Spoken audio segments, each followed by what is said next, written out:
అంద అందరికీ నమస్కారం అండి. నా పేరు జయలక్ష్మి. నేను ప్రకృతి వ్యవసాయంలో ఐసీఆర్పీగా పనిచేస్తున్నాను.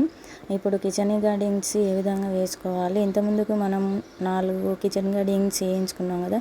ఇప్పుడు నెక్స్ట్ కిచెన్ గార్డెనింగ్ చూద్దాము. ఇంత పెద్ద ప్లేస్లో మన ఇంటికి సరిపోను కూరగాయలు ఏ విధంగా నాటుకోవాలి, ఒక చిన్న మూల చేసుకొని కూరగాయలు వేసుకున్నామంటే మన సంవత్సరం పొడవునా సరిపోతుంది. చూడండి ఒకసారి మనం కూరగాయల విత్తనాలు ఏ విధంగా నాటుకోవాలి. ఒక సాలు తీసుకొని ఆ సాలులో కూరగాయల విత్తనాలు ఒక్కొక్క సాలుకి ఫస్ట్ ఒక సాలు పాలకూర మనకున్న చిన్న ప్లేస్లోనే మనకి ఇంటికి సరిపోయే విధంగా మనం చేసుకోవచ్చండి. ఒకసారి మీరు మన పల్లెటూరులో అయితే చాలా ఉంటాయి. ప్లేస్ లేని వాళ్ళు కూడా బాగా టెర్రస్ పైన పండించుకుంటున్నారు. మనం ప్లేస్లు ఉండి కూడా టెర్రస్ ఖాళీ స్థలాల్లో చిన్నగా పండించుకోలేకుంటున్నాం. చూడండి మన కొంచెం ఒక లైన్ ఒక్కొక్క సాలుకి ఒకటి అని వేసుకున్నట్లయితే మనకు వారానికి సరిపడ కూరగాయలు, వారానికి తినలేని కూరగాయలు పండించుకోవచ్చు మనము.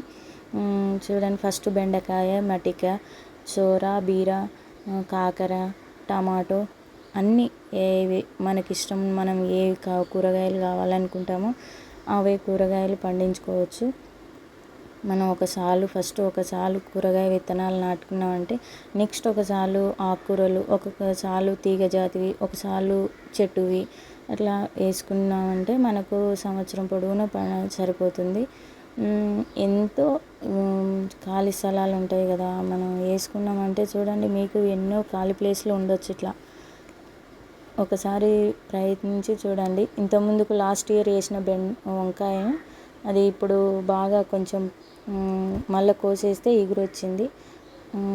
ఇప్పుడు వంకాయలు చూడండి, టమాటో అన్నీ ఏవైనా వేసుకోవచ్చు. ప్లేస్ చూడండి ఎలా ఉందో, ఎంత పెద్దగా ఒకసారి నాటుకున్నామంటే వర్షాలకే పండిపోతాయి. మనం ఏం నీళ్ళు ఎక్కువ వేయాల్సిన అవసరం లేదు. కొంతమంది నీళ్ళు లెక్క ఇబ్బంది పెడతారు, కానీ కనీసం వర్షాలకు వచ్చేటివైనా వేసుకోవాలి కదా.